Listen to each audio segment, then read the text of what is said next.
हरे कृष्णा, राधे राधे।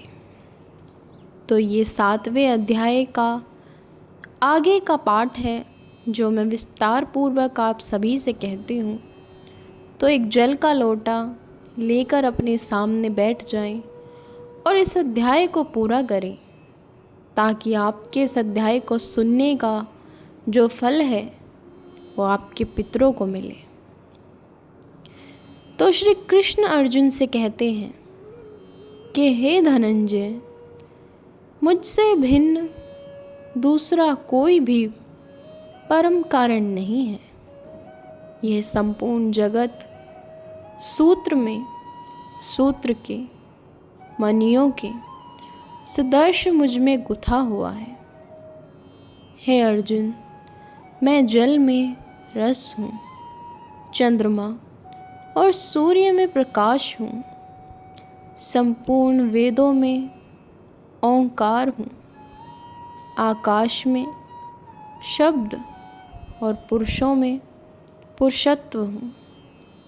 मैं पृथ्वी में पवित्र, गंध और अग्नि में तेज हूँ तथा संपूर्ण भूतों में उनका जीवन हूँ और तपस्वियों में तप हूँ। हे अर्जुन, तू संपूर्ण भूतों का सनातन बीज मुझको ही जान। मैं बुद्धिमानों की बुद्धि और तेजस्वियों का तेज हूँ।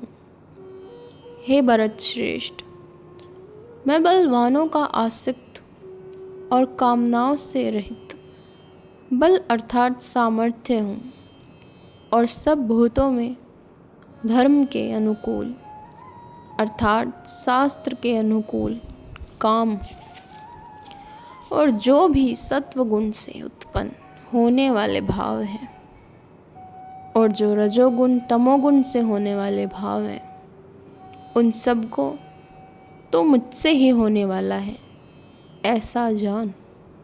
परंतु वास्तव में उनमें मैं और वे मुझ में नहीं हैं। गुणों के कार्य रूप सात्विक, राजस और तामस, इन तीनों प्रकार के भावों से यह सारा संसार प्राणी समुदाय मोहित हो रहा है। इसीलिए इन तीनों गुणों से परे मुझ अविनाशी को नहीं जानता, क्योंकि यह अलौकिक अर्थात अति अद्भुत त्रिगुणमयी मेरी माया बड़ी दुस्तर है। परंतु जो पुरुष केवल मुझे ही निरंतर भजते हैं वे इस माया का उल्लंघन कर जाते हैं अर्थात संसार से तर जाते हैं।